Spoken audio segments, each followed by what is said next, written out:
ਸਤਿ ਸ਼੍ਰੀ ਅਕਾਲ। Prime Asia TV ਦੇ ਨਾਲ ਤੁਸੀਂ ਬਣੇ ਹੋਏ ਹੋ। ਮੈਂ ਹਾਂ ਸੁਖ ਸੋਹਲ। ਪੰਜਾਬ ਬੰਦ ਦੇ ਦੌਰਾਨ ਸ਼ੰਭੂ ਬਾਰਡਰ ਤੇ ਲੱਗੇ ਧਰਨੇ ਨੇ ਦੇਸ਼ਾਂ ਵਿਦੇਸ਼ਾਂ ਤੱਕ ਚਰਚਾ ਖੱਟੀ ਹੈ, ਕਿਉਂਕਿ ਇਸ ਧਰਨੇ ਦੇ ਵਿੱਚ ਪਹੁੰਚੇ ਹੋਏ ਲੋਕ ਜਿਹੜੇ ਸਨ ਉਹ ਆਪ ਮੁਹਾਰੇ ਇਸ ਧਰਨੇ ਦੇ ਵਿੱਚ ਸ਼ੰਭੂ ਬਾਰਡਰ ਦੇ ਉੱਤੇ ਪਹੁੰਚੇ ਸਨ। ਉਹਨਾਂ ਨੂੰ ਸੱਦਿਆ ਨਹੀਂ ਸੀ ਗਿਆ, ਉਹਨਾਂ ਨੂੰ ਸੱਦਾ ਪੱਤਰ ਨਹੀਂ ਸੀ ਦਿੱਤਾ ਗਿਆ। ਪੰਜਾਬ ਦੇ ਆਮ ਲੋਕਾਂ ਤੋਂ ਲੈ ਕੇ ਗਾਇਕ ਭਾਈਚਾਰਾ ਤੇ ਸੋਸ਼ਲ ਐਕਟੀਵਿਸਟ ਦਾ ਜਿਹੜਾ ਵੱਡਾ ਇਕੱਠ, ਸਟੂਡੈਂਟਸ ਲੀਡਰ ਦਾ ਜਿਹੜਾ ਵੱਡਾ ਇਕੱਠ ਸ਼ੰਭੂ ਬਾਰਡਰ ਦੇ ਉੱਤੇ ਦੇਖਣ ਨੂੰ ਮਿਲਿਆ। ਉਸ ਦਾ ਸਿਹਰਾ ਉਸ ਪੂਰੇ ਧਰਨੇ ਦੇ ਵਿੱਚ ਖਾਸ ਕੇਂਦਰ ਬਿੰਦੂ ਰਹੇ ਦੀਪ ਸਿੱਧੂ ਹੋਣਾ ਦੇ ਸਿਰ ਵੀ ਲੋਕ ਬੰਨ੍ਹਦੇ ਨਜ਼ਰ ਆ ਰਹੇ ਨੇ। ਦੀਪ ਸਿੱਧੂ ਹੋਣੀ ਸਾਡੇ ਨਾਲ ਮੌਜੂਦ ਨੇ। ਸ਼ੰਭੂ ਬਾਰਡਰ ਤੋਂ ਬਾਅਦ ਹੁਣ ਅਗਲਾ ਕਦਮ ਕੀ ਹੋਵੇਗਾ, ਇਸ ਬਾਰੇ ਵੀ ਗੱਲਬਾਤ ਕਰਾਂਗੇ। ਦੀਪ ਜੀ ਸਵਾਗਤ ਹੈ। ਪਹਿਲਾਂ ਸਤਿ ਸ਼੍ਰੀ ਅਕਾਲ ਬਾਈ ਜੀ, ਕੀ ਹਾਲ ਆ ਤੁਹਾਡੇ? ਬਹੁਤ ਵਧੀਆ। ਹਾਂਜੀ, ਸੋ ਜਿਸ ਤਰੀਕੇ ਦੇ ਨਾਲ ਮੈਂ ਗੱਲ ਕੀਤੀ ਕਿ ਖਾਸ ਕੇਂਦਰ ਰਹੇ ਤੁਸੀਂ ਉਸ ਧਰਨੇ ਦਾ, ਕਿਉਂਕਿ ਬਹੁਤ ਸਾਰੀ ਮਿਹਨਤ ਲੱਗੀ ਪਹਿਲਾਂ ਸਾਰੇ ਲੋਕਾਂ ਨੂੰ ਇਕੱਠਾ ਕਰਨਾ, ਉੱਥੇ ਲੈ ਕੇ ਆਉਣਾ, ਫਿਰ ਜਿਸ ਤਰੀਕੇ ਦੇ ਨਾਲ ਇੰਨਾ ਜੋਸ਼ ਹੋਣ ਦੇ ਬਾਵਜੂਦ, ਇੰਨੇ ਨੌਜਵਾਨਾਂ ਦਾ ਇਕੱਠ ਹੋਣ ਦੇ ਬਾਵਜੂਦ ਉਹਨੂੰ ਸ਼ਾਂਤੀਪੂਰਵਕ ਤਰੀਕੇ ਦੇ ਨਾਲ ਅੰਜਾਮ ਤੱਕ ਲੈ ਕੇ ਜਾਣਾ ਇੱਕ ਵੱਡੀ ਗੱਲ ਸੀ। ਕੀ ਕਹਿਣਾ ਚਾਹੋਗੇ? ਦੇਖੋ, ਪਹਿਲਾਂ ਤਾਂ ਉਹਦਾ ਖਾਸ ਕੇਂਦਰ ਮੈਂ ਨਹੀਂ ਸੀ, ਪੰਜਾਬ ਦੀ ਜਵਾਨੀ ਸੀ ਜਿਹੜੀ ਅਸੀਂ ਵੰਗਾਰੀ ਸੀ, ਜਿਹੜੀ ਇਹ ਧਾਰਨਾਵਾਂ ਸਾਡੇ ਅੰਦਰ ਪੈਦਾ ਕੀਤੀਆਂ ਗਈਆਂ ਜਾਂ ਮੜ ਦਿੱਤੀਆਂ ਗਈਆਂ ਵੀ ਜਵਾਨੀ ਨਸ਼ਿਆਂ ਤੇ ਲੱਗ ਗਈ, ਜਾਂ ਜਵਾਨੀਆਂ ਨੂੰ ਅੱਜ ਦੇ ਗਾਣਿਆਂ ਤੋਂ ਬਿਨਾਂ ਸਾਡੀ ਜਵਾਨੀ ਨੂੰ ਕੁਝ ਪਤਾ ਹੀ ਨਹੀਂ ਆ, ਜਾਂ ਸਾਡੇ ਇਤਿਹਾਸ ਬਾਰੇ ਨਹੀਂ ਪਤਾ, ਜਾਂ ਉਹਨਾਂ ਦੇ ਅੰਦਰ ਜਜ਼ਬਾ ਨਹੀਂ ਆ। ਪਰ ਸ਼ੰਭੂ ਇੱਕ ਬ੍ਰਾਂਡ ਆ। ਉਹਨੇ ਇਹ ਸਿਰਫ ਪੰਜਾਬ ਨੂੰ ਨਹੀਂ ਦਿਖਾਇਆ, ਦਿੱਲੀ ਨੂੰ ਨਹੀਂ ਦਿਖਾਇਆ, ਮੈਂ ਕਹਿੰਦਾ ਦੁਨੀਆ ਨੂੰ ਇਹ ਗੱਲ ਦਿਖਾਤੀ ਵੀ ਸਾਡੀ ਜਵਾਨੀ ਆ, ਉਹਦੇ ਅੰਦਰ ਉਹੀ ਚਿਣਗਾ ਜਿਹੜੇ ਸਾਡੇ ਗੁਰੂ ਸਾਹਿਬਾਨ ਲਾ ਗਏ ਸੀ। ਸੋ ਉਹੀ ਜਜ਼ਬਾ, ਇਹ ਉਹੀ, ਜਿਵੇਂ ਨਾ ਕਿਸੇ ਨੇ ਇੱਕ ਪੋਸਟ ਪਾਈ ਸੀ, ਉਹਨਾਂ ਨੇ ਲਿਖਿਆ ਸੀ ਵੀ ਉੱਥੇ ਜਿਹੜੀ ਜਵਾਨੀ ਚੜ੍ਹੀ ਸੀ ਉਹ ਉਹੋ ਜਿਹੀ ਜਵਾਨੀ ਸੀ ਜਿਹੜੀ ਕੋਈ ਮਾਂ ਸੁੱਖਾਂ ਸੁੱਖਦੀ ਆ, ਚਿਰਾਂ ਮਗਰੋਂ ਕੋਈ ਪੁੱਤ ਹੁੰਦਾ, ਉਹ ਜਦੋਂ ਜਵਾਨ ਹੁੰਦਾ ਤੇ ਮਾਂ ਦੇ ਅੰਦਰ ਚਾਅ ਵੀ ਹੁੰਦਾ ਪਰ ਫਿਕਰ ਵੀ ਹੁੰਦਾ। ਸੋ ਉਹ ਜਵਾਨੀ ਉਹ ਸੀ ਜਿਹਦੀਆਂ ਅਸੀਂ ਮਤਲਬ ਸੁੱਖਾਂ ਸੁੱਖ ਉਹ ਪੁੱਤ ਲਏ ਆ, ਤੇ ਜਦੋਂ ਉਹਦੇ ਤੇ ਜਵਾਨੀ ਆਉਂਦੀ ਆ ਸਾਡੇ ਅੰਦਰ ਚਾਅ ਵੀ ਆ, ਫਿਕਰ ਵੀ ਆ। ਪਰ ਇਹ ਗੱਲ ਜ਼ਰੂਰ ਹੋ ਗਈ ਕਲੀਅਰ ਵੀ ਅਸੀਂ ਬਤਾਵਾ ਨਹੀਂ ਦਿੱਤਾ, ਅਸੀਂ ਗੁਰੂ ਨੂੰ ਵਿਦਾਵਾ ਨਹੀਂ ਦਿੱਤਾ, ਪੰਜਾਬ ਨੂੰ ਵਿਦਾਵਾ ਨਹੀਂ ਦਿੱਤਾ। ਅਸੀਂ ਪੰਜਾਬ ਤੋਂ ਬੇਮੁਖ ਨਹੀਂ ਹੋਏ, ਨਾਲ ਖੜਾਂਗੇ, ਨਿਭਾਂਗੇ, ਇੱਥੇ ਹੀ ਲੜਾਂਗੇ। ਆਪਦੇ ਹੱਕਾਂ ਨੂੰ ਅਸੀਂ ਲੜ ਕੇ ਲੈਣਾ, ਕਿਉਂਕਿ ਹੱਕ ਲੜ ਕੇ ਲਏ ਜਾਂਦੇ ਆ, ਮੰਗ ਕੇ ਨਹੀਂ ਕਦੇ ਹੱਕ ਮਿਲਦੇ। ਸੋ ਅਸੀਂ ਵੀ ਦੇਖਿਆ ਉਸ ਦਿਨ ਜਿਸ ਤਰੀਕੇ ਦੇ ਨਾਲ CID ਹੋ ਰਹੀ ਸੀ, ਵਾਰ-ਵਾਰ ਹੈਲੀਕਾਪਟਰ ਚੱਕਰ ਕੱਟਦਾ ਨਜ਼ਰ ਆ ਰਿਹਾ ਸੀ, ਤਸਵੀਰਾਂ ਖਿੱਚੀਆਂ ਜਾ ਰਹੀਆਂ ਸਨ। ਫਿਰ ਤੁਸੀਂ ਦਾਅਵਾ ਕੀਤਾ ਕਿ ਤੁਹਾਨੂੰ ਵੀ RSS ਦੇ ਲੋਕਾਂ ਦੇ ਨੇ ਸੰਪਰਕ ਕੀਤਾ। ਕੀ ਪੂਰਾ ਮਾਮਲਾ ਕੀ ਹੈ? ਦੇਖੋ, ਮਾਮਲਾ ਇਹ ਆ, ਮੈਂ ਉਸ ਧਿਰ ਨਾਲ ਸਨੀ ਬਾਈ ਦੀ ਇੱਕ ਇਲੈਕਸ਼ਨ ਲੜੀ ਹੋਈ ਆ। ਹੁਣ ਉਹ ਬੜੀ ਔਰਗਨਾਈਜ਼ਡ ਧਿਰ ਆ, ਉਹਨਾਂ ਨੂੰ ਪਤਾ ਅਸੀਂ ਜੇ ਕਿਸੇ ਨੂੰ ਅਪਰੋਚ ਕਰਨਾ ਕਿਸ ਢੰਗ ਨਾਲ ਕਰਨਾ। ਉਹਨਾਂ ਨੂੰ ਇਹ ਵੀ ਪਤਾ ਵੀ ਅਸੀਂ ਵਿਚਾਰਧਾਰਕ ਲੜਾਈ ਲੜਨੀ ਆ। ਉਹਨਾਂ ਦੀ ਜਿਹੜੀ ਆਈਡੀਓਲੋਜੀਕਲ ਫਾਈਟ ਆ ਨਾ, ਜਾਂ ਆਈਡੀਓਲੋਜੀਕਲ ਸਟ੍ਰੈਟਜੀ ਆ, ਉਹ ਬੜੀ ਕਮਾਲ ਆ। ਇਹ ਸਾਨੂੰ ਉਹਨਾਂ ਤੋਂ ਸਿੱਖਣੀ ਵੀ ਚਾਹੀਦੀ ਆ। ਮੈਨੂੰ ਉਹਨਾਂ ਨੇ ਇਹ ਗੱਲ ਕਹੀ ਵੀ ਆਓ ਬੈਠੀਏ ਗੱਲ ਕਰੀਏ, ਪਰ ਮੈਂ ਇਹ ਸਪਸ਼ਟਤਾ ਮੇਰੇ 'ਚ ਅੱਜ ਵੀ ਜੇ ਕੋਈ ਗੱਲ ਹੋਊਗੀ ਉਹ ਵੀ ਸੰਗਤ 'ਚ ਹੋਊਗੀ। ਮੇਰੇ ਨਾਲ ਕੀ ਗੱਲ ਕਰਨੀ, ਕੌਣ ਆ ਮੈਂ ਤਾਂ ਕੋਈ ਵੀ ਨਹੀਂ ਹੈ ਨਾ। ਸੋ ਇਹ ਤਾਂ ਜਿਹੜਾ ਸ਼ੰਭੂ ਦਾ ਧਰਨਾ ਵੀ ਸੀ, ਉਹ ਵੀ ਲੋਕਾਂ ਦਾ ਧਰਨਾ ਸੀ, ਸੰਗਤ ਦਾ ਧਰਨਾ ਸੀ। ਸੰਗਤ 'ਚ ਗੱਲ ਹੋਊਗੀ, ਸੰਗਤ ਹੀ ਵਿਚਾਰੂਗੀ, ਸੰਗਤ ਹੀ ਉਹਦੇ ਤੇ ਫੈਸਲੇ ਲਊਗੀ। ਅਸੀਂ ਤਾਂ ਕੁਛ ਵੀ ਨਹੀਂ ਆ ਬਾਈ। ਸੋ ਇਹੀ ਮਸਲਾ। ਸੋ ਹੁਣ ਅੱਗੇ ਦੇ ਫੈਸਲੇ ਦੀ ਗੱਲ ਕੀਤੀ ਜਾਵੇ, ਕੀ ਸੋਚ ਰਹੇ ਹੋ? ਕਿਉਂਕਿ ਬਹੁਤ ਵੱਡਾ ਇਕੱਠ, ਇਸ ਇਕੱਠ ਨੂੰ ਸਾਂਭ ਕੇ ਰੱਖਣਾ, ਇਸ ਜੋਸ਼ ਨੂੰ ਸਾਂਭ ਕੇ ਰੱਖ ਕੇ ਅੱਗੇ ਲੈ ਕੇ ਜਾਣਾ ਹੁਣ ਵੱਡੀ ਚੁਣੌਤੀ ਹੋਵੇਗੀ। ਕੀ ਕੋਈ ਜਿਹੜਾ ਆਉਣ ਵਾਲੇ ਦਿਨਾਂ ਦੇ ਲਈ ਉਲੀਕਿਆ ਜਾਵੇਗਾ? ਦੇਖੋ, ਸਟ੍ਰੈਟਜੀ ਬਣਾਈ ਜਾ ਰਹੀ ਆ, ਕਿਉਂਕਿ ਜਦੋਂ ਅਸੀਂ ਲੜਾਈ ਲੜਨੀ ਹੁੰਦੀ ਹੈ, ਸਪੈਸ਼ਲੀ ਇੱਕ ਆਈਡੀਓਲੋਜੀਕਲੀ ਮੋਟੀਵੇਟਡ ਧਿਰ ਜਾਂ ਕਮਿਊਨਿਟੀ ਨਾਲ ਲੜਾਈ ਲੜਨੀ ਹੁੰਦੀ ਹੈ, ਜਾਂ ਕੋਈ ਵੀ ਲੜਾਈ ਲੜਨੀ ਆ, ਉਹਦੇ ਕੁਛ ਰੂਲਸ ਐਂਡ ਰੈਗੂਲੇਸ਼ਨਸ ਹੁੰਦੇ ਆ, ਹੈ ਨਾ। ਇਹਦੇ 'ਚ ਸਾਨੂੰ ਸਭ ਤੋਂ ਪਹਿਲਾਂ, ਅੱਜ ਤੱਕ ਅਸੀਂ ਬਥੇਰੇ ਸੰਘਰਸ਼ ਵਿੱਢੇ ਆ, ਬਥੇਰੀਆਂ ਲੜਾਈਆਂ ਲੜੀਆਂ, ਲੋਕ ਬਹੁਤ ਵੱਡੀ ਗਿਣਤੀ 'ਚ ਆਪਦਾ ਜਜ਼ਬਾ ਦਿਖਾਉਂਦੇ ਆ, ਸ਼ਾਮਲ ਵੀ ਹੋ ਜਾਂਦੇ ਆ, ਪਰ ਕਿਸੇ ਨੂੰ ਇਹ ਨਹੀਂ ਪਤਾ ਹੁੰਦਾ ਲੜ ਕਿਹਦੇ ਖਿਲਾਫ ਰਹੇ ਆ, ਸਾਡੀ ਧਿਰ ਕਿਹੜੀ ਆ, ਦੂਜੇ ਪਾਸੇ ਖੜੀ ਆ, ਦੁਸ਼ਮਣ ਕੌਣ ਆ ਸਾਡਾ। ਸੋ ਇੱਥੇ ਸਾਨੂੰ ਸਭ ਤੋਂ ਪਹਿਲਾਂ ਇਹ ਪਤਾ ਕਰਨਾ ਚਾਹੀਦਾ, know your enemy, who's your enemy, you should know him. Second ਚੀਜ਼ ਆ, ਨੋ ਯੋਰ ਸੈਲਫ ਆਲਸੋ, ਤੁਹਾਡੀ ਵਿਚਾਰਧਾਰਾ ਕੀ ਆ, ਤੁਸੀਂ ਕਿਸ ਚੀਜ਼ ਲਈ ਲੜ ਰਹੇ ਹੋ, ਤੁਸੀਂ ਚਾਹੁੰਦੇ ਕੀ ਹੋ, ਇਹ ਵੀ ਬਹੁਤ ਜ਼ਰੂਰੀ ਆ। So you should know yourself as well. ਤੀਜੀ ਗੱਲ ਇਹ ਆ, ਲੜਾਈ ਜਿੱਤੀ ਪਹਿਲਾਂ ਜਾਂਦੀ ਆ, ਲੜੀ ਫੇਰ ਜਾਂਦੀ ਆ। ਮਤਲਬ ਪਹਿਲਾਂ ਰਣਨੀਤੀ ਬਣਾਈ ਜਾਂਦੀ ਆ, ਪਹਿਲਾਂ ਤੁਸੀਂ ਆਪਦੀ ਸਟ੍ਰੈਟਜੀ ਬਣਾਉਣੇ ਹੋ, ਉਦੋਂ ਬਾਅਦ ਮੈਦਾਨ 'ਚ ਜਾ ਕੇ ਤੁਸੀਂ ਲੜਦੇ ਹੋ। ਇਹ ਨਹੀਂ ਹੁੰਦਾ ਵੀ ਤੁਸੀਂ ਲੜਨ ਲੱਗ ਗਏ ਤੇ ਫੇਰ ਜਿੱਤ ਦੀ ਆਸ ਰੱਖੋ, ਉਹ ਫਿਰ ਕਦੇ ਨਹੀਂ ਜਿੱਤੋਗੇ, ਜੋ ਕਿ ਅਸੀਂ ਕਰਦੇ ਰਹੇ ਹਾਂ। ਸੋ ਇਸ ਕਰਕੇ ਜਿਹੜੀ ਲੜਾਈ ਅਸੀਂ ਲੜ ਰਹੇ ਹਾਂ, ਉੱਥੇ ਸਾਡਾ ਦੁਸ਼ਮਣ ਕੌਣ ਆ, ਇਹਦਾ ਪਤਾ ਹੋਣਾ ਬਹੁਤ ਜ਼ਰੂਰੀ ਆ, ਜੋ ਕਿ ਸਾਰੇ ਪੰਜਾਬ ਨੂੰ ਪਤਾ ਇਸ ਟਾਈਮ ਵੀ ਅਸੀਂ ਸਰਕਾਰ ਦੇ ਵਿਰੁੱਧ ਲੜਾਈ ਲੜ ਰਹੇ ਹਾਂ, ਉਹਨਾਂ ਦੇ ਕਾਲੇ ਕਾਨੂੰਨਾਂ ਦੇ ਵਿਰੁੱਧ ਲੜਾਈ ਲੜ ਰਹੇ ਹਾਂ। ਮਤਲਬ ਸਾਡੀ ਹੋਂਦ 'ਤੇ ਗੱਲ ਆ ਗਈ, ਸਾਡੀ ਜ਼ਮੀਨਾਂ 'ਤੇ ਆ ਗਈ, ਸਾਡੀ ਹੋਰ ਜਿਹੜੇ ਮਸਲੇ ਪੰਜਾਬ ਨਾਲ ਜੁੜੇ ਹੋਏ ਆ, ਹਰ ਮਸਲੇ ਦੀ ਲੜਾਈ ਆ। ਕਿਸਾਨ ਇਸ ਟਾਈਮ ਇੰਨਾ ਕੁ ਜਾਗਰੂਕ ਆ ਕਿਉਂਕਿ ਅਸੀਂ ਸਾਰੇ ਕਿਸਾਨੀ ਉਹ ਨਾਲ ਜੁੜੇ ਹੋਏ ਆ, ਕਿਸਾਨ ਪਰਿਵਾਰਾਂ 'ਚੋਂ ਆ, ਸੋ ਜ਼ਿਮੀਂਦਾਰ ਪਰਿਵਾਰਾਂ 'ਚੋਂ ਆ। ਅਤੇ ਜਿਹੜੀ ਇੱਕ ਏਕਤਾ ਆਈ ਆ, ਕਿਸਾਨ ਮਜ਼ਦੂਰ ਏਕਤਾ, ਉਹ ਬਾਕਮਾਲ ਆ। ਜਿਹੜੀ ਲੋਕਾਂ 'ਚ ਜਾਗਰੂਕਤਾ ਆਈ ਆ, ਦੇਖੋ ਇਹ ਵੀ ਇੱਕ ਕੌਨਸ਼ੀਅਸਨੈਸ ਜਿਹੜੀ ਹੁੰਦੀ ਆ ਨਾ, ਪੋਲੀਟੀਕਲ, ਕਲਚਰਲ, ਠੀਕ ਹੈ, ਫਿਰ ਤੁਹਾਡੇ ਅੰਦਰ ਜਿਹੜੀ ਆਤਮਿਕ ਅਤੇ ਸੋਸ਼ਲ, ਇਹ ਕੌਨਸ਼ੀਅਸਨੈਸ ਹੋਣੀ ਬਹੁਤ ਜ਼ਰੂਰੀ ਆ, ਜਿਹੜੀ ਕਿਤੇ ਨਾ ਕਿਤੇ ਮਿਸ ਹੋ ਰਹੀ ਸੀ। ਪਰ ਉਹਦੇ ਲਈ ਹੀ ਕੋਈ ਲਹਿਰ ਉੱਠਣੀ ਜ਼ਰੂਰੀ ਹੁੰਦੀ ਆ, ਉਹ ਤੋਂ ਬਿਨਾਂ ਇਹ ਗੱਲਾਂ ਬੜੀਆਂ ਮੁਸ਼ਕਿਲ ਆ। ਹੁਣ ਇਸ ਲਹਿਰ ਨੇ ਇਹ ਚੇਤਨਾ ਵੀ ਪੈਦਾ ਕੀਤੀ ਆ ਸਾਡੇ ਅੰਦਰ। ਸੋ ਅੱਗੇ ਕੀ ਕਰਨਾ, ਰਣਨੀਤੀ ਕੀ ਹੋਊਗੀ, ਸਟ੍ਰੈਟਜੀ ਕੀ ਹੋਣੀ ਚਾਹੀਦੀ ਆ। ਇੱਕ ਗੱਲ ਜ਼ਰੂਰ ਆ, ਸਟ੍ਰੈਟਜੀ ਜੋ ਵੀ ਹੋਵੇ ਉਹ ਬੜੀ ਪੈਸਿਵ ਰੈਜ਼ਿਸਟੈਂਸ ਹੋਵੇ ਸਾਡੀ। ਸਾਨੂੰ ਇਹ ਧਿਆਨ 'ਚ ਰੱਖਣਾ ਪਊਗਾ ਵੀ ਲੋਕਾਂ ਨੂੰ ਲਾਮਬੰਦ ਕਿਵੇਂ ਕਰਨਾ, ਮਿਨੀਮਮ ਐਨਰਜੀ ਲੱਗੇ ਲੋਕਾਂ ਦੀ, ਅਤੇ ਸੰਘਰਸ਼ ਵੱਡਾ ਕਿਵੇਂ ਹੋਵੇ। ਸੋ ਪੈਸਿਵ ਰੈਜ਼ਿਸਟੈਂਸ ਜਿਹੜੀ ਆ, ਉਸ ਗੱਲ 'ਤੇ ਸਾਨੂੰ ਗੌਰ ਕਰਨਾ ਪਊਗਾ। ਸਾਨੂੰ ਬਥੇਰੇ ਲੋਕ ਆਉਣਗੇ, ਭੜਕਾਉਣ ਵਾਲੇ ਹੋਣਗੇ, ਇਸ ਲਹਿਰ ਨੂੰ ਕਿਸੇ ਹੋਰ ਪਾਸੇ ਤੋਰਨਗੇ, ਇਸ ਲਹਿਰ ਨੂੰ ਅਸਲ ਮੁੱਦਿਆਂ ਤੋਂ ਪਾਸੇ ਲਿਜਾ ਕੇ ਰੈਡੀਕਲਸ ਆਪਦੇ ਵਾਲੇ ਪਾਸੇ ਲੈ ਜਾਣਗੇ, ਠੀਕ ਹੈ। ਜਿਹੜੇ ਸੈਕੂਲਰ ਆ ਉਹ ਆਪਦੇ ਵਾਲੇ ਪਾਸੇ ਲੈ ਜਾਣਗੇ, ਜਿਹੜੇ ਕੋਈ ਖਾਸ ਹੋਰ ਵਿਚਾਰਧਾਰਾ ਨਾਲ ਸੰਬੰਧ ਰੱਖਦੇ ਆ ਉਹ ਆਪਦੇ ਪਾਸੇ ਧੱਕਣ ਦੀ ਕੋਸ਼ਿਸ਼ ਕਰਨਗੇ, ਕੋਈ ਪੋਲੀਟੀਕਲ ਪਾਰਟੀਜ਼ ਆਪਦੇ ਵੱਲ ਧੱਕਣ ਦੀਆਂ ਕੋਸ਼ਿਸ਼ ਕਰਨਗੀਆਂ, ਠੀਕ ਹੈ। ਪਰ ਇਹਨਾਂ ਸਾਰੀਆਂ ਚੀਜ਼ਾਂ ਤੋਂ ਵੀ ਬਚਣਾ। ਤਾਂ ਸਾਡੀ ਲੜਾਈ ਆ ਜਿਹੜੀ ਉਹ ਦੋ ਪਾਸੇ ਆ।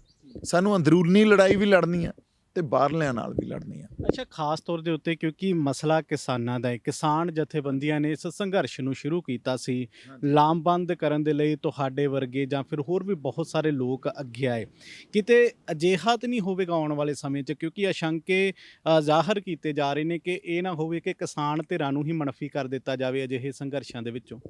ਦੇਖੋ, ਕਿਸਾਨ ਧਿਰਾਂ ਨੂੰ ਪਹਿਲੀ ਗੱਲ ਹੀ ਆਪਾਂ ਜ਼ਮੀਨ ਦੀ ਕਰ ਰਹੇ ਹਾਂ, ਗੱਲ ਹੀ ਕਾਲੇ ਕਾਨੂੰਨਾਂ ਦੀ ਕਰ ਰਹੇ ਹਾਂ, ਗੱਲ ਅਸੀਂ ਕਰ ਰਹੇ ਹਾਂ ਉਸ ਆਰਡੀਨੈਂਸ ਦੀ ਜਿਹੜਾ ਸਾਡੀ ਹੋਂਦ ਨਾਲ ਜੁੜਿਆ ਹੋਇਆ, ਹੈ ਨਾ, ਜਿਹੜਾ ਕੈਪੀਟਲਿਸਟਿਕ ਸੁਸਾਇਟੀ ਦੇ ਹੱਕ 'ਚ ਸਰਕਾਰ ਭੁਗਤੀ ਅੱਜ, ਉਹਦੇ ਵਿਰੁੱਧ ਆਵਾਜ਼ ਉੱਠੀ ਆ, ਪੂੰਜੀਪਤੀਆਂ ਦੇ ਵਿਰੁੱਧ ਆਵਾਜ਼ ਉੱਠੀ ਆ, ਕਿਉਂਕਿ ਸਾਨੂੰ ਉਹ ਦੱਬ ਲੈਣਗੇ, ਸਾਡੀਆਂ ਜ਼ਮੀਨਾਂ ਨੂੰ ਵੀ ਉਹ ਦੱਬ ਲੈਣਗੇ, ਸਾਡੇ ਤੋਂ ਕੰਟਰੈਕਟ ਫਾਰਮਿੰਗ ਕਰਾਇਆ ਕਰਨਗੇ, ਜਾਂ ਇੱਕ ਜਿਵੇਂ ਹਰੀ ਕ੍ਰਾਂਤੀ ਆਈ ਸੀ, ਗ੍ਰੀਨ ਰੈਵੋਲਿਊਸ਼ਨ ਆਇਆ ਸੀ, ਉਸੇ ਤਰ੍ਹਾਂ ਦੀ ਜਿਹੜੀ ਸ਼ੁਰੂਆਤ ਇਸ ਆਰਡੀਨੈਂਸ ਨਾਲ ਵਾਪਸ ਸ਼ੁਰੂ ਹੋ ਜੂਗੀ। ਇਹਦੇ ਟੈਕਨੀਕਲ ਜਿਹੜੇ ਐਸਪੈਕਟ ਆ ਉਹਨਾਂ 'ਚ ਆਪਾਂ ਬਾਹਲਾ ਨਹੀਂ ਜਾਂਦੇ, ਪਰ ਗੱਲ ਇਹ ਆ ਵੀ ਕਿਸਾਨ ਦੀ ਗੱਲ ਪਹਿਲਾਂ ਕੀਤੀ ਜਾਊਗੀ। ਕਿਸਾਨ ਦਾ ਮੁੱਦਾ ਹੀ ਮੁੱਖ ਆ, ਠੀਕ ਆ, ਸਾਰੇ ਬਾਕੀ ਮੁੱਦੇ ਉਹਦੇ ਨਾਲ ਜੁੜੇ ਆ, ਉਹ ਉਹਦੇ ਨਾਲ ਜੁੜੇ ਹੋਏ ਆ। ਹੁਣ ਜੇ ਇੱਕ ਸੰਘਰਸ਼ ਉੱਠਿਆ, ਜੇ ਇੱਕ ਲਹਿਰ ਉੱਠੀ ਆ, ਲਹਿਰ 'ਚ ਬਹੁਤ ਤਰ੍ਹਾਂ ਦੀਆਂ ਗੱਲਾਂ ਉੱਠਦੀਆਂ, ਬਹੁਤ ਤਰ੍ਹਾਂ ਦੇ ਹੋਰ ਵਿਚਾਰਧਾਰਾ ਪੈਦਾ ਹੁੰਦੀਆਂ। ਇਹ ਨਹੀਂ ਹੁੰਦਾ ਕਿਉਂਕਿ ਲਹਿਰਾਂ ਸਾਨੂੰ ਸਿਖਾ ਬਹੁਤ ਕੁਛ ਜਾਂਦੀਆਂ, ਹੈ ਨਾ।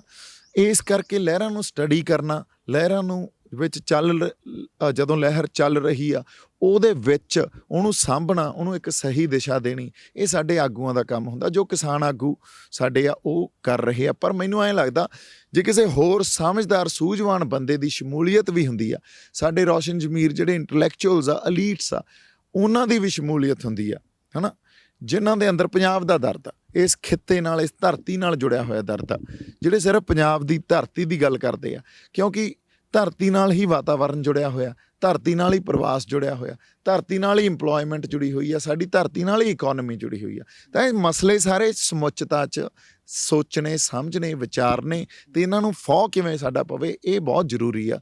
ਪਰ ਪਹਿਲਾ ਮੁੱਦਾ ਜਿਹੜਾ ਉਹ ਡੈਫੀਨੇਟਲੀ ਆਰਡੀਨੈਂਸ ਆ, ਜਿਹੜਾ ਕਿਸਾਨੀ ਦੇ ਅਗੇਂਸਟ ਉਹਨਾਂ ਨੇ ਆਰਡੀਨੈਂਸ, ਹੁਣ ਬਿੱਲ ਬਣ ਗਿਆ, ਉਹ ਲਾਅ ਬਣਨ ਜਾ ਰਿਹਾ। ਪਹਿਲਾ ਮੁੱਦਾ ਉਹੀ ਹੈ ਜੀ, ਕਿਸਾਨਾਂ ਦੇ ਨਾਲ ਖੜੇ ਆ, ਜਿਵੇਂ ਕਿਸਾਨ ਜਥੇਬੰਦੀਆਂ ਕਹਿਣਗੀਆਂ ਉਵੇਂ ਲਾਮਬੰਦ ਆ, ਇਹਦੇ 'ਚ ਕੋਈ ਮਤਲਬ ਸ਼ੱਕ ਨਹੀਂ ਆ, ਇਸ ਗੱਲ ਤੋਂ ਜਮਾਂ ਮੁਨਕਰ ਨਹੀਂ ਹੋ ਸਕਦੇ। ਅੱਛਾ, ਜਿਸ ਤਰੀਕੇ ਦੇ ਨਾਲ ਪਹਿਲਾਂ ਗੱਲਾਂ ਹੋਈਆਂ ਤਾਂ ਹਰਸਿਮਰਤ ਬਾਦਲ ਹੋਣਾ ਨੂੰ ਅਸਤੀਫਾ ਦੇਣਾ ਪਿਆ। ਫਿਰ 25 ਤਰੀਕ ਦਾ ਧਰਨਾ ਪੰਜਾਬ ਬੰਦ, ਇੱਕ ਅਜਿਹੀ ਲਹਿਰ ਉੱਠੀ, ਸੰਘਰਸ਼ ਪੰਜਾਬ ਦੇ ਵਿੱਚ ਖੜਾ ਹੋਇਆ ਕਿ ਆਖਰਕਾਰ ਅਕਾਲੀ ਦਲ ਨੂੰ ਭਾਜਪਾ ਦੇ ਨਾਲੋਂ ਨਾਤਾ ਤੋੜਨਾ ਪਿਆ। ਕੀ ਲੱਗਦਾ ਹੈ ਕਿ ਸਿਆਸੀ ਚਾਲ ਹੋਵੇਗੀ ਕਿ ਲੋਕਾਂ ਦੇ ਰੋਹ ਅੱਗੇ ਇਸ ਵੇਲੇ ਸ਼੍ਰੋਮਣੀ ਅਕਾਲੀ ਦਲ ਝੁਕਦੀ ਨਜ਼ਰ ਆ ਰਹੀ ਹੈ? ਦੇਖੋ, ਸਿਆਸੀ ਪਾਰਟੀਆਂ ਲਈ ਸਭ ਤੋਂ ਵੱਡੀ ਗੱਲ ਕੀ ਹੁੰਦੀ ਹੈ? ਸਿਰਾਂ ਦੀ ਗਿਣਤੀ। ਜਮਹੂਰੀਅਤ ਨੂੰ ਆਪਦੇ ਵੱਲ ਕਿਵੇਂ ਖਿੱਚ ਕੇ ਰੱਖਣਾ। ਜੇ ਅਸੀਂ ਆਪਦੇ ਪੰਜਾਬ ਦੀ ਗੱਲ ਵਿਚਾਰੀਏ ਜਾਂ ਇੱਥੋਂ ਦਾ ਰਾਜਨੀਤਿਕ ਜਿਹੜਾ ਢਾਂਚਾ ਉਹਨੂੰ ਵਿਚਾਰੀਏ, ਤਾਂ ਮੈਂ ਇਹ ਸਮਝਦਾ ਵੀ ਜਿਹੜਾ ਇਹ ਗੱਠਜੋੜ ਸੀ ਉਹ ਕਦੇ ਵੀ ਪੰਜਾਬ ਦੇ ਹੱਕ 'ਚ ਨਹੀਂ ਸੀ। ਜੇ ਕੋਈ ਸੂਝਵਾਨ, ਔਰ ਲੋਕਾਂ ਨੂੰ ਪਤਾ ਇਸ ਗੱਲ ਦਾ, ਪਰ ਇੱਕ ਹੋਰ ਗੱਲ ਆ ਵੀ ਅਕਾਲੀ ਦਲ ਨਾਲ ਜਾਂ ਪੰਥਕ ਜਿਹੜੀ ਇੱਕ ਰਾਜਨੀਤੀ ਕੀਤੀ ਗਈ, ਉਹਦੇ ਨਾਲ ਸਾਡੇ ਪਿੰਡਾਂ ਦੇ ਲੋਕ, ਉਹਨਾਂ ਦੀ ਜਿਹੜੀ ਮਾਨਸਿਕਤਾ, ਫਿਰ ਉਹਨਾਂ ਦੇ ਜਿਹੜੇ ਅਹਿਸਾਸ ਆ, ਉਹ ਬਹੁਤ ਡੂੰਘੇ ਜੁੜੇ ਹੋਏ ਸੀ।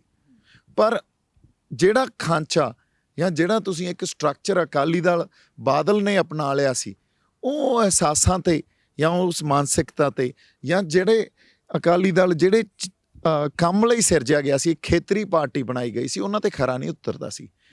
ਜਿਵੇਂ ਉਹਨਾਂ ਨੇ ਪਹਿਲਾਂ ਵਜ਼ੀਰੀਆਂ ਲਈਆਂ, ਜਿਵੇਂ ਕੁਰਸੀਆਂ ਉੱਥੋਂ ਲੈ ਕੇ ਆਉਂਦੇ ਰਹੇ, ਜਾਂ ਹੁਣ ਜਿਹੜੀ ਗੱਠਜੋੜ ਸੀ ਤੇ ਹੁਣ ਇਹ ਵੱਖ ਹੋਏ ਆ, ਇਹ ਮੈਨੂੰ ਲੱਗਦਾ ਵੀ ਇਹ ਵੈਸੇ ਹੀ ਪੰਜਾਬ ਦੇ ਹਿੱਤਾਂ ਦੀ ਗੱਲ ਨਹੀਂ ਸੀ। ਇਹ ਗੱਲ ਜਿਹੜੀ ਬਹੁਤ ਪਹਿਲਾਂ ਹੋ ਜਾਣੀ ਚਾਹੀਦੀ ਸੀ, ਅੱਜ ਕਿਸੇ ਰਾਜਨੀਤਿਕ ਮਜਬੂਰੀ 'ਚੋਂ ਨਿਕਲੀ ਹੋਈ ਗੱਲ ਆ, ਹੈ ਨਾ। ਕਿਉਂਕਿ ਹਰ ਪਾਰਟੀ ਨੂੰ, ਚਾਹੇ ਉਹ ਅਕਾਲੀ ਦਲ ਹੋਵੇ, ਕਾਂਗਰਸ ਹੋਵੇ, ਆਮ ਆਦਮੀ ਪਾਰਟੀ ਹੋਵੇ, ਹੁਣ 2022 ਪੰਜਾਬ 'ਤੇ ਨਿਗਾਹ ਰੱਖੀ ਬੈਠੀ ਆ, ਹੈ ਨਾ। ਉਸ ਅਕੋਰਡਿੰਗਲੀ ਉਹ ਆਪਦੀਆਂ ਰਣਨੀਤੀਆਂ, ਉਸ ਅਕੋਰਡਿੰਗਲੀ ਆਪਦੀਆਂ ਸਟ੍ਰੈਟਜੀਆਂ, ਵਿਉਂਤਬੰਦੀ ਕਰੀ ਜਾਂਦੇ ਆ। ਸੋ ਇਹ ਗੱਲ ਲੋਕਾਂ ਨੂੰ ਪਤਾ, ਲੋਕ ਬੜੇ ਕਲੀਅਰ ਆ, ਲੋਕ ਜਾਗਰੂਕ ਆ। ਤੁਸੀਂ ਇਹ ਦੇਖ ਲਓ 25 ਤਰੀਕ ਦੇ ਜਿੱਥੇ ਜਿੱਥੇ ਪ੍ਰੋਟੈਸਟ ਹੋਏ ਆ, ਧਰਨੇ ਲਾਏ ਆ ਵਿਰੁੱਧ ਉਸ ਆਰਡੀਨੈਂਸ ਦੇ, ਲੋਕਾਂ ਨੇ ਇਹ ਦਿਖਾਤਾ ਵੀ ਹੁਣ ਇਹ ਰਾਜਨੀਤਿਕ ਪਾਰਟੀਆਂ ਤੋਂ ਇਸ ਸਿਰਾਂ ਦੀ ਗਿਣਤੀ ਦਾ ਰਾਜਨੀਤਿਕਕਰਨ ਜਿਹੜਾ ਇਹ ਕਰਦੇ ਆ, ਅਸੀਂ ਇਹਨਾਂ ਤੋਂ ਉੱਤੇ ਉੱਠ ਕੇ ਪੰਜਾਬ ਦੇ ਹੱਕਾਂ ਦੀ ਗੱਲ ਕਰਨੀ ਆ, ਇੱਥੋਂ ਦੀ ਲੋਕਾਂ ਦੀ ਗੱਲ ਕਰਨੀ ਆ, ਆਪਦੀ ਧਰਤੀ ਨਾਲ ਵਫਾਦਾਰੀ ਨਿਭਾਉਣੀ ਆ। ਇਸ ਕਰਕੇ ਤੁਸੀਂ ਆਪ ਮੀਡੀਆ ਵਾਲੇ ਜਾਣਦੇ ਹੋ ਵੀ ਇਹਨਾਂ ਪਾਰਟੀਆਂ ਨੇ ਜਿਹੜੇ ਆਪਦੇ ਧਰਨੇ ਲਾਏ, ਉੱਥੇ ਕੋਈ ਬਾਹਲੀ ਲੰਬੀ ਚੌੜੀ ਗੱਲ ਹੋਈ ਨਹੀਂ। ਜਿਹੜੇ ਇੰਡੀਪੈਂਡੈਂਟ ਧਰਨੇ ਲੱਗੇ, ਜਿੱਥੇ ਅਸਲ 'ਚ ਪੰਜਾਬ ਦਾ ਦਰਦ ਸੀ, ਅਸਲ 'ਚ ਪੰਜਾਬ ਦੇ ਅੰਦਰ ਜਿਹੜੀ ਰੂਹ 'ਚ ਆਪਾਂ ਕਹਿੰਦੇ ਆ ਵੀ ਸੱਟ ਵੱਜੀ ਸੀ, ਲੋਕ ਉਹ ਸੱਟ ਲਈ ਫਿਰਦੇ ਸੀ, ਉਹ ਜਜ਼ਬਾ ਲਈ ਫਿਰਦੇ ਸੀ ਵੀ ਅਸੀਂ ਕੁਛ ਕਰਨਾ, ਉਹ ਜਿੱਥੇ ਇਹਨਾਂ ਦੀ ਸ਼ਮੂਲੀਅਤ ਨਹੀਂ ਸੀ ਰਵਾਇਤੀ ਪੋਲੀਟੀਕਲ ਪਾਰਟੀਜ਼ ਦੀ, ਉਹੀ ਧਰਨੇ ਸੀ ਅਸਲ, ਜਿਨ੍ਹਾਂ ਨੂੰ ਲੋਕਾਂ ਨੇ ਪ੍ਰਵਾਨ ਕੀਤਾ ਤੇ ਉਹਨਾਂ ਦੀ ਗੱਲ ਚੱਲੀ ਵੀ ਇਹ ਇੱਕ ਰੈਵੋਲੂਸ਼ਨ ਸੀ। ਅੱਛਾ, 2022 ਦੀ ਤੁਸੀਂ ਗੱਲ ਕੀਤੀ। ਹਾਂਜੀ, ਤੁਸੀਂ ਸੋਸ਼ਲ ਮੀਡੀਆ ਦੇ ਉੱਤੇ ਹੁਣ ਖੁੱਲ੍ਹ ਕੇ ਪੰਜਾਬ ਦੇ ਪੋਲੀਟੀਕਲ ਸਟਰਕਚਰ ਬਾਰੇ ਆਪਣੇ ਵਿਚਾਰ ਰੱਖ ਰਹੇ ਹੋ। ਪੰਜਾਬ ਦੇ ਸਿਆਸਤਦਾਨਾਂ ਦੀ ਜਾਂ ਫਿਰ ਸਾਡੇ ਮੁਲਕ ਦੇ ਜਿਹੜੇ ਸਿਆਸਤਦਾਨ ਨੇ, ਜਦੋਂ ਉਹਨਾਂ ਦੇ ਨਜ਼ਰੀ ਤੁਹਾਡੇ ਵਰਗਾ ਚਿਹਰਾ ਪੈਂਦਾ ਹੈ ਤਾਂ ਡੋਰੇ ਸੁੱਟਣੇ ਸ਼ੁਰੂ ਹੋ ਜਾਂਦੇ ਨੇ। ਦੀਪ ਸਿੱਧੂ ਤੇ ਡੋਰੇ ਸੁੱਟਣੇ ਸ਼ੁਰੂ ਹੋ ਚੁੱਕੇ ਪੰਜਾਬ ਦੀਆਂ ਸਿਆਸੀ ਪਾਰਟੀਆਂ ਦੇ, ਕਿ ਨਹੀਂ? ਹੁਣ ਕੱਲ੍ਹ ਜਿਹੜਾ ਮੈਨੂੰ ਫੋਨ ਆਇਆ ਸੀ ਜੀ, ਉਹ ਇੱਕ ਤਰ੍ਹਾਂ ਦੀ ਜਿਵੇਂ ਆਪਾਂ ਗਾਟੀ ਨਹੀਂ ਪਾਉਂਦੇ ਹੁੰਦੇ, ਉਹ ਉਹੀ ਸੀ, ਹੈ ਨਾ। ਸੋ ਪਰ ਹੁਣ ਸਾਨੂੰ ਆਪਦੇ ਆਪ 'ਚ, ਮੈਨੂੰ ਆਪਦੇ ਆਪ 'ਚ ਵੀ ਸੁਚੇਤ ਰਹਿਣਾ ਪਊਗਾ, ਕਿਉਂਕਿ ਹੁਣ ਮੈਂ ਦੀਪ ਸਿੱਧੂ ਨਹੀਂ ਰਹਿ ਗਿਆ। ਬੜਾ ਵੱਡਾ ਭਰੋਸਾ, ਬੜੀ ਵੱਡੀ ਆਸ ਉਹ ਮੇਰੇ 'ਚ ਇੱਕ ਜਿਹੜੀ ਉਹਨਾਂ ਨੇ ਬੰਨ੍ਹਤੀ, ਹਾਲਾਂਕਿ ਮੈਂ ਹੈ ਕੁਛ ਨਹੀਂ, ਹੈ ਉਸੇ ਧਰਤੀ ਤੇ ਉਹਨਾਂ ਦੇ ਨਾਲ ਲੜਨ ਵਾਲਾ ਬੰਦਾ ਹੀ, ਪਰ ਉਹ ਬੰਨ੍ਹਤੀ ਮੇਰੇ ਅੰਦਰ। ਹੁਣ ਮੈਂ ਕਿਵੇਂ ਤੋੜਾਂ? ਮੈਂ ਉਸ ਗੱਲ ਨੂੰ, ਮੈਂ ਆਪਦੇ ਫੈਸਲੇ ਆਪ ਨਹੀਂ ਲੈ ਸਕਦਾ।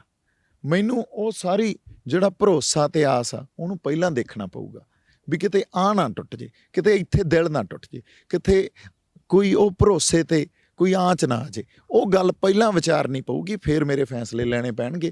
ਇਸ ਕਰਕੇ ਮੈਂ ਤਾਂ ਸਿੱਧੀ ਗੱਲ ਕਰਦਾ ਵੀ ਜਿਹੜੇ ਕੋਈ ਫੈਸਲੇ ਆ ਉਹ ਸੰਗਤ ਲਵੇ, ਸੰਗਤ ਹੁਕਮ ਦੇਵੇ, ਠੀਕ ਆ, ਮਤਾ ਪਗਾਏ, ਉਦੋਂ ਬਾਅਦ ਆਪਾਂ ਜੋ ਵੀ ਸਟੈਪ ਲੈਣੇ ਆ ਲਈਏ।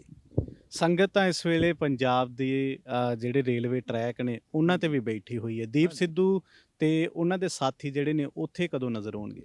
ਬਾਈ ਆਏ ਆ ਵੀ ਅਸੀਂ ਉਹਨਾਂ ਦੇ ਵੀ ਨਾਲ ਆ, ਕਿਉਂਕਿ ਕਿਸੇ ਨਾ ਕਿਸੇ ਵਿੱਚ ਜਿੱਥੇ ਕਿਤੇ ਕੋਈ ਪ੍ਰੋਟੈਸਟ ਚੱਲ ਰਿਹਾ ਉਹ ਅਵੇਅਰਨੈਸ ਹੀ ਫੈਲਾਈ ਜਾ ਰਹੀ ਆ, ਪੈਦਾ ਕੀਤੀ ਜਾ ਰਹੀ ਆ, ਲੋਕਾਂ ਨੂੰ ਅਵੇਅਰ ਕੀਤਾ ਜਾ ਰਿਹਾ। ਸੋ ਇੱਕ ਲਹਿਰ ਦਾ ਹਿੱਸਾ ਹੀ ਆ, ਵੱਖ-ਵੱਖ ਪ੍ਰੋਟੈਸਟ ਲਹਿਰ ਦਾ ਹਿੱਸਾ ਹੀ ਹੁੰਦੇ ਆ।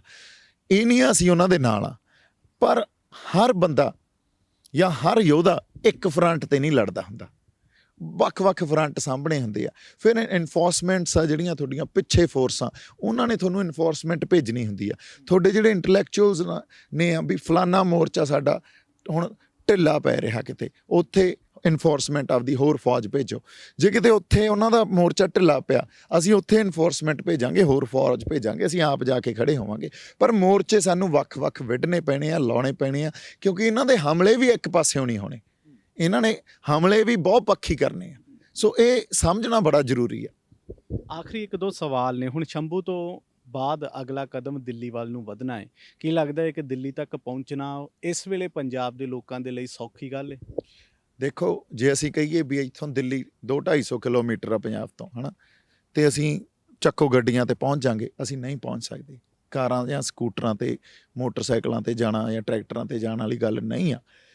ਦਿੱਲੀ ਤੱਕ ਪਹੁੰਚਣਾ ਤਾਂ ਬੜੇ ਲਾਮਬੰਦ ਢੰਗ ਨਾਲ, ਬੜੇ ਆਰਗੇਨਾਈਜ਼ਡ ਵੇ 'ਚ ਪਹੁੰਚਣਾ ਪਊਗਾ। ਕਿਵੇਂ ਪਹੁੰਚਣਾ? ਤੁਸੀਂ ਉਹ ਤੁਹਾਨੂੰ ਦਿੱਲੀ ਦਾ ਘਰਾ ਜੇ ਕਰਨਾ, ਅਸੀਂ ਇਹ ਨਹੀਂ ਵੀ ਪਾਰਲੀਮੈਂਟ ਜਾ ਕੇ ਪੰਜਾਬ ਵਾਲਿਆਂ ਨੇ ਘੇਰ ਲਈ ਤੇ ਮੁੜ ਕੇ ਸਾਨੂੰ ਘੁੱਟ-ਘੁੱਟ ਉਹਨਾਂ ਨੇ ਦੂਰੇ ਕਰਤਾ। ਹਾਲਾਂਕਿ ਅਸੀਂ ਵੀ ਨਾਲ ਹੀ ਇਸ ਗੱਲ ਤੇ ਆਏ ਹੋਏ ਆ ਵੀ ਭਰਾ ਦਿਓ ਯਾਰ ਐਕਤੀ ਤਾਂ, ਪਰ ਉਹਦੇ 'ਚੋਂ ਕੁਛ ਨਿਕਲਣਾ ਨਹੀਂ। ਕਰਨਾ ਕੀ ਪਊਗਾ? ਹਰਿਆਣੇ ਨੂੰ ਲਾਮਬੰਦ ਕਰੋ, ਰਾਜਸਥਾਨ ਨੂੰ ਲਾਮਬੰਦ ਕਰੋ, MP ਨੂੰ ਲਾਮਬੰਦ ਕਰੋ, UP ਨੂੰ ਲਾਮਬੰਦ ਕਰੋ। ਉਧਰੋਂ ਸਾਊਥ 'ਚ ਜਾ ਕੇ ਤੇਲੰਗਾਨਾ ਦੇ ਜਿਹੜੇ ਸਾਰੇ ਸਟੇਟਸ ਆ, ਹੈ ਨਾ, ਜਿਹੜਾ ਤੇਲੰਗਾਨਾ ਜਾਂ ਬੰਗਾਲ ਆ ਜਾਂ ਉੱਥੇ ਆਪਣਾ ਕੇਰਲਾ, ਇਹਨਾਂ ਸਾਰੇ ਬੰਦਿਆਂ ਨੂੰ ਲਾਮਬੰਦ ਕਰੋ। ਦਿੱਲੀ ਘੇਰੀ ਕਿਵੇਂ ਜਾਊਗੀ? ਇਸ ਤਰੀਕੇ ਨਾਲ ਘੇਰੀ ਜਾਊਗੀ, ਕਿਉਂਕਿ ਉੱਥੇ ਵੀ ਕਿਸਾਨ ਬੈਠੇ ਆ। ਕਈ ਜਗ੍ਹਾ ਤੇ ਹੁਣ ਕਰਨਾਟਕਾ 'ਚ ਕੰਟਰੈਕਟ ਫਾਰਮਿੰਗ ਹੁੰਦੀ ਆ, ਪਰ ਕਿਸੇ ਨਾ ਕਿਸੇ ਵਿੱਚ ਇਸ ਆਰਡੀਨੈਂਸ ਨਾਲ ਉਹ ਵੀ ਐਕਸਪਲੋਇਟ ਹੋਣਗੇ, ਉਹ ਵੀ ਪ੍ਰਭਾਵਿਤ ਹੋਣਗੇ। ਸੋ ਸਾਡਾ ਵਿਜ਼ਨ ਬੜਾ ਵੱਡਾ ਹੋਣਾ ਚਾਹੀਦਾ, ਨੈਸ਼ਨਲ ਵਿਜ਼ਨ ਹੋਣਾ ਚਾਹੀਦਾ। ਦਿੱਲੀ ਘੇਰਨੀ, ਅਸੀਂ ਇੱਥੋਂ ਲੈ ਜਾਈਏ 4 ਲੱਖ ਬੰਦਾ ਤੇ ਦਿੱਲੀ ਨੂੰ ਜਾ ਕੇ ਘੇਰ ਲਈਏ, ਉਹਦੇ ਨਾਲ ਕੋਈ ਮਕਸਦ ਹੱਲ ਨਹੀਂ ਹੋਣਾ। ਦਿੱਲੀ ਨੂੰ ਬੜੇ ਸਟ੍ਰੈਟਜਿਕ ਵੇ 'ਚ ਘੇਰਨਾ ਪੈਣਾ, ਤਾਂ ਕਿ ਦਿੱਲੀ ਕੋਲੇ ਕੋਈ ਵਿਕਲਪ, ਕੋਈ ਇਹੋ ਜਿਹਾ ਆਲਟਰਨੇਟਿਵ ਨਾ ਰਹਿ ਜੇ ਵੀ ਸਾਡੀ ਗੱਲ ਉਦੋਂ ਬਾਅਦ ਦਿੱਲੀ ਕਿਸੇ ਬਹਾਨੇ 'ਚ ਜਾਂ ਕਿਸੇ ਇਹੋ ਜਿਹੇ ਢੰਗ 'ਚ ਰੱਖ ਕੇ ਜਾਂ ਕਾਨੂੰਨੀ ਕੋਈ ਦਾਅ ਪੇਚ ਖੇਡ ਕੇ ਸਾਡੇ ਨਾਲ ਫੇਰ ਖੇਡ ਜੇ। ਜੇ ਅਸੀਂ ਹੁਣ ਇਸ ਸਟ੍ਰੈਟਜੀ ਨੂੰ ਸਮਝ ਕੇ ਵਿਉਂਤਬੰਦੀ ਉਵੇਂ ਕਰਾਂਗੇ, ਲਾਮਬੰਦ ਕਰਾਂਗੇ ਸਾਰੇ ਫਾਰਮਰਸ ਨੂੰ, ਸਾਰੇ ਸਟੇਟਸ ਨੂੰ, ਹੈ ਨਾ, ਔਰ ਡੇਲੀ ਅਰਨਰਸ ਨੂੰ, ਵਿੱਚ ਜਿਹੜੇ ਇੱਥੋਂ ਦੇ ਮਜ਼ਦੂਰ ਆ ਹੋਰ ਸਟੇਟਾਂ ਦੇ, ਤਾਂ ਬਹੁਤ ਵੱਡੀ ਮੂਵਮੈਂਟ ਬਣ ਸਕਦੀ ਆ। ਔਰ ਇਸ ਮੂਵਮੈਂਟ ਦਾ ਜਿਹੜਾ ਮੋਹਰੀ ਆ ਉਹ ਪੰਜਾਬ ਬਣੂਗਾ। ਇਹ ਮੈਂ ਤੁਹਾਨੂੰ ਅੱਜ ਕਹਿਣਾ, ਤੁਸੀਂ ਦੇਖ ਲਿਓ। ਜੇ ਅਸੀਂ ਉੱਥੋਂ ਤੱਕ ਲੈ ਗਏ, ਸਾਡੇ ਆਗੂਆਂ ਦੇ ਉਹਨਾਂ ਵਿਜ਼ਨ ਹੋਇਆ, ਤੇ ਅਸੀਂ ਬਹੁਤ ਵੱਡੀ ਮੂਵਮੈਂਟ ਕ੍ਰੀਏਟ ਕਰ ਸਕਦੇ ਹਾਂ। ਜਿਹੜੇ ਅੱਗੇ ਜਿਹੜੇ ਰੈਵੋਲਿਊਸ਼ਨਰੀ ਲੋਕ ਆ, ਜਿਹੜੇ ਇਨਸਾਨੀਅਤ 'ਚ ਵਿਸ਼ਵਾਸ ਰੱਖਦੇ ਆ, ਜਿਹੜੇ ਫਰੀਡਮ 'ਚ ਵਿਸ਼ਵਾਸ ਰੱਖਦੇ ਆ, ਟੋਟਲ ਫਰੀਡਮ ਸਾਨੂੰ ਡੈਮੋਕ੍ਰੇਸੀ ਕਨਫਰ ਕਰਦੀ ਆ, ਸਾਨੂੰ ਦਿੰਦੀ ਆ, ਜਿਹੜੇ ਸੰਵਿਧਾਨ 'ਚ ਵਿਸ਼ਵਾਸ ਰੱਖਦੇ ਆ, ਔਰ ਉਹ ਕਹਿੰਦੇ ਆ ਵੀ ਇਸ ਟਾਈਮ ਸਾਡੇ ਕੋਲੇ ਫੰਡਾਮੈਂਟਲ ਰਾਈਟਸ ਨਹੀਂ ਆ, ਇਸ ਟਾਈਮ ਸੈਕੂਲਰ ਦਾ ਮੀਨਿੰਗ ਹੀ ਨਹੀਂ ਆ ਕੁਛ।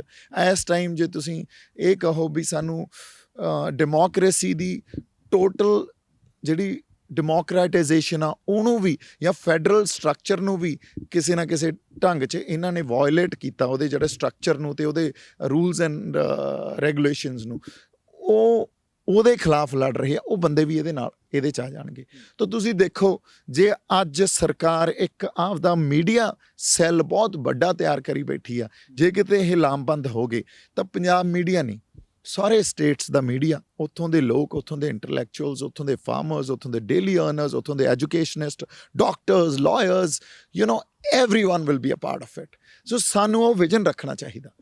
ਅਸੀਂ ਪਹੁੰਚ ਸਕਦੇ ਹਾਂ ਉੱਥੋਂ ਤਾਈਂ, ਮੈਂ ਵਾਰ-ਵਾਰ ਕਹਿੰਦਾ ਪਹੁੰਚ ਸਕਦੇ ਹਾਂ। ਸਾਡੇ ਕਿਸਾਨਾਂ ਨੂੰ ਇਹ ਨਾ ਹੋਵੇ ਵੀ ਕਿਸਾਨ ਜਥੇਬੰਦੀਆਂ, ਮੈਂ ਸੁਣਿਆ ਕਈ ਜਗ੍ਹਾ ਕਈ ਇੰਟੈਲੈਕਚੁਅਲਸ ਵੀ ਗਏ ਸੀ ਸਾਡੇ, ਜਿਹੜੇ ਆਰਟ ਨਾਲ ਜਾਂ ਕਲਾ ਨਾਲ ਜਿਹੜੇ ਸੰਬੰਧ ਰੱਖਦੇ ਆ, ਉਹ ਵੀ ਬੰਦੇ ਗਏ ਸੀ, ਉਹਨਾਂ ਨੂੰ ਉੱਥੇ ਨਹੀਂ ਉਹਨਾਂ ਨੇ ਸ਼ਮੂਲੀਅਤ ਕਰਨ ਦਿੱਤੀ, ਕਹਿੰਦੇ ਜੀ ਤੁਹਾਡੀ ਕੋਈ ਲੋੜ ਨਹੀਂ ਇੱਥੇ।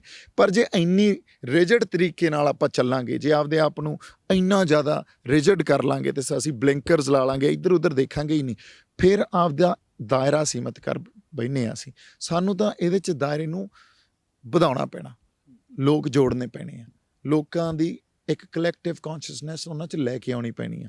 ਲੋਕ ਤਾਂ ਹੀ ਕਲੈਕਟਿਵ ਕੌਨਸ਼ੀਅਸਨੈਸ ਹੋਣਗੇ ਜੇ ਹਰ ਤਰ੍ਹਾਂ ਦਾ ਵਰਗ ਜੁੜੂਗਾ, ਉਹ ਆਪਦੀ ਗੱਲ ਰੱਖੂਗਾ ਅਤੇ ਗੱਲ ਲੋਕ ਪੱਖੀ ਹੋਵੇ।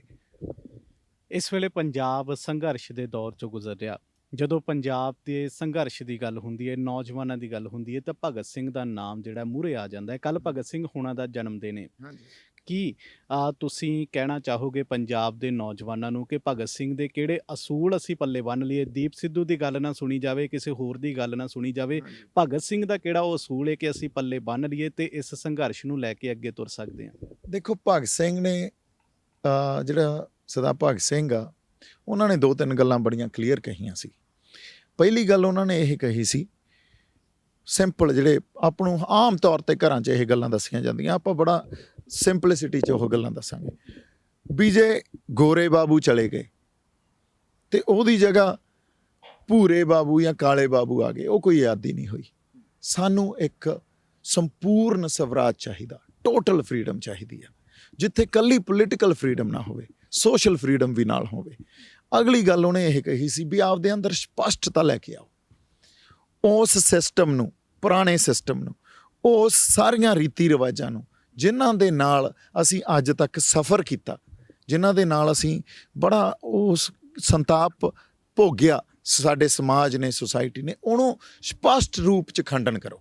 ਜੇ ਨਹੀਂ ਕਰਦੇ, ਜੇ ਮਾੜਾ ਮੋਟਾ ਉਹਨੂੰ ਅੰਦਰ ਫਿਰ ਆਪਾਂ ਅਕੋਮੋਡੇਟ ਕਰਦੇ ਹਾਂ ਵੀ ਨਹੀਂ ਯਾਰ ਇੰਨੀ ਕੁ ਗੱਲ ਤਾਂ ਠੀਕ ਆ, ਇੰਨੀ ਕੁ ਗੱਲ ਤਾਂ ਠੀਕ ਆ, ਉਹ ਕਹਿੰਦਾ ਐਂ ਨਹੀਂ ਚੱਲਣੀ ਗੱਲ। ਸਪਸ਼ਟ ਰੂਪ 'ਚ ਖੰਡਨ ਹੋਵੇ, ਫਿਰ ਹੀ ਕੋਈ ਨਵਾਂ ਸਮਾਜ ਸਿਰਜਿਆ ਜਾਊਗਾ। ਸੋ ਇਹ 2 ਗੱਲਾਂ ਜਿਹੜੀਆਂ ਅਸੀਂ ਅੱਜ ਜਿੱਥੇ ਖੜ੍ਹੇ ਹਾਂ, ਸਾਨੂੰ ਇਹ 2 ਗੱਲਾਂ ਅੱਜ ਵੀ ਅਪਣਾ ਲਈਏ ਤਾਂ ਅਸੀਂ ਬਹੁਤ ਅੱਗੇ ਜਾ ਸਕਦੇ ਹਾਂ ਅਤੇ ਇੱਕ ਰੈਵੋਲਿਊਸ਼ਨ ਦਾ ਸ਼ੁਰੂਆਤ ਹੋ ਸਕਦੀ ਹੈ। ਪਹਿਲੀ ਗੱਲ ਆ ਸੰਪੂਰਨ ਆਜ਼ਾਦੀ, ਟੋਟਲ ਫਰੀਡਮ, ਹੈ ਨਾ, ਸਵਰਾਜ, ਜਿਹੜਾ ਇੱਕ ਸੰਪੂਰਨ ਸਵਰਾਜ ਚਾਹੀਦਾ ਸਾਨੂੰ, ਜਿੱਥੇ ਤੁਸੀਂ ਆਪਦੀ ਗੱਲ ਰੱਖੋ, ਮੈਂ ਆਪਦੀ ਗੱਲ ਰੱਖਾਂ, ਵਿਚਾਰਾਂ ਦੇ ਵਖਰੇਵੇਂ ਹੋਣ, ਉਹਦੇ 'ਚ ਵੀ ਸਾਡਾ ਮਾਣ ਸਨਮਾਨ ਹੋਵੇ। ਅਗਲੀ ਗੱਲ, ਜਿਹੜੇ ਸਿਸਟਮ ਤੋਂ, ਜਿਹੜੀਆਂ ਰੀਤੀ ਰਿਵਾਜਾਂ ਤੋਂ, ਦਰਜਾ ਬਦਰਜੀ ਤੋਂ ਅਸੀਂ ਇੰਨਾ ਸੰਤਾਪ ਝੱਲਿਆ, ਦੰਗੇ ਵੀ ਹੁੰਦੇ ਰਹੇ, ਇੱਥੇ ਲੋਕਾਂ ਦੇ ਮਾਰ ਧਾੜ ਵੀ ਹੋਈ, ਜ਼ਬਰ ਜ਼ੁਲਮ ਵੀ ਹੋਇਆ, ਉਹਨੂੰ ਸਪਸ਼ਟ ਰੂਪ 'ਚ ਖੰਡਨ ਕਰੋ, ਚਾਹੇ ਉਹ ਪੋਲੀਟੀਕਲ ਸਿਸਟਮ ਆ, ਚਾਹੇ ਉਹ ਸੋਸ਼ਲ ਸਿਸਟਮ ਆ, ਚਾਹੇ ਕੋਈ ਕਲਚਰਲ ਸਿਸਟਮ ਆ। ਸੋ ਇਸ ਕਰਕੇ ਇਹ 2 ਪ੍ਰਿੰਸੀਪਲ ਜੇ ਅਪਣਾ ਲਈਏ ਤਾਂ ਮੈਨੂੰ ਲੱਗਦਾ ਜੇ ਭਗਤ ਸਿੰਘ, ਸ਼ਹੀਦ ਭਗਤ ਸਿੰਘ ਦਾ ਕੱਲ੍ਹ ਜਨਮ ਦਿਨ ਆ ਅਤੇ ਅਸੀਂ ਉਹਨਾਂ ਨੂੰ ਇਹ ਸ਼ਰਧਾਂਜਲੀ ਦੇ ਜਾਵਾਂਗੇ। ਪਰ ਜੇ ਅਸੀਂ ਕਹਿੰਦੇ ਹਾਂ ਵੀ ਭਗਤ ਸਿੰਘ ਨੂੰ ਪੜ੍ਹੋ ਜੀ, ਸਰਦਾਰ ਕਰਤਾਰ ਸਿੰਘ ਸਰਾਭਾ ਨੂੰ ਪੜ੍ਹੋ ਜੀ, ਉਹਨਾਂ ਨੂੰ ਪੜ੍ਹੋ ਜੀ, ਅਸਲ ਗੱਲ ਤਾਂ ਕੋਈ ਦੱਸਦਾ ਨਹੀਂ। ਅਸਲ ਗੱਲ ਉਹਨਾਂ ਨੇ ਕੀਤੀ ਕੀ ਸੀ, ਉਹ ਚਾਹੁੰਦੇ ਕੀ ਸੀ, ਚਿਣਗ ਕਿਹੜੀ ਲਾਉਣੀ ਚਾਹੁੰਦੇ ਸੀ, ਜਾਂ ਉਹ ਇਹੀ ਨਹੀਂ ਵੀ ਇਕੱਲੇ ਉਹ ਆਜ਼ਾਦੀ ਲਈ ਲੜਦੇ ਰਹੇ, ਉਹਨਾਂ ਦੇ ਵਿਜ਼ਨ ਕੁਛ ਹੋਰ ਸੀ। ਇਸ ਦੇਸ਼ ਨੂੰ ਦੇਖਣ ਦਾ, ਇੱਥੋਂ ਦੇ ਸਮਾਜ ਨੂੰ ਦੇਖਣ ਦਾ ਵਿਜ਼ਨ ਕੁਛ ਹੋਰ ਸੀ। ਸਾਨੂੰ ਉਹ ਸਾਰੀਆਂ ਗੱਲਾਂ ਨੂੰ ਸਮਝਣਾ ਬੜਾ ਜ਼ਰੂਰੀ ਆ, ਫਿਰ ਹੀ ਅਸੀਂ ਕਹਿ ਸਕਾਂਗੇ ਵੀ ਜਿਹੜਾ ਸਮਾਜ ਉਹ ਸਿਰਜਣਾ ਚਾਹੁੰਦੇ ਸੀ, ਅਸੀਂ ਉਹਦੇ ਕਿਤੇ ਆਸ-ਪਾਸ ਪਹੁੰਚ ਗਏ ਹਾਂ। ਸੋ ਬਿਲਕੁਲ, ਕੱਲ੍ਹ ਸ਼ਹੀਦ ਭਗਤ ਸਿੰਘ ਹੋਣਾ ਦਾ ਜਨਮ ਦਿਨ ਹੈ। ਬਹੁਤ ਸਾਰੇ ਲੋਕ ਖਟਕੜ ਕਲਾਂ ਵੀ ਜਾਣਗੇ, ਉੱਥੇ ਨਤਮਸਤਕ ਵੀ ਹੋਣਗੇ। ਇਸ ਸੰਘਰਸ਼ ਨੂੰ ਸ਼ੰਭੂ ਬਾਰਡਰ ਤੋਂ ਲੈ ਕੇ ਹੁਣ ਸੰਸਦ ਤੱਕ ਕਿਵੇਂ ਲੈ ਕੇ ਜਾਣਾ ਹੈ, ਦੀਪ ਸਿੱਧੂ ਹੋਣਾ ਨੇ ਵੀ ਬੜੇ ਖੁੱਲ੍ਹੇ ਵਿਚਾਰ ਇਸ ਬਾਰੇ ਰੱਖੇ।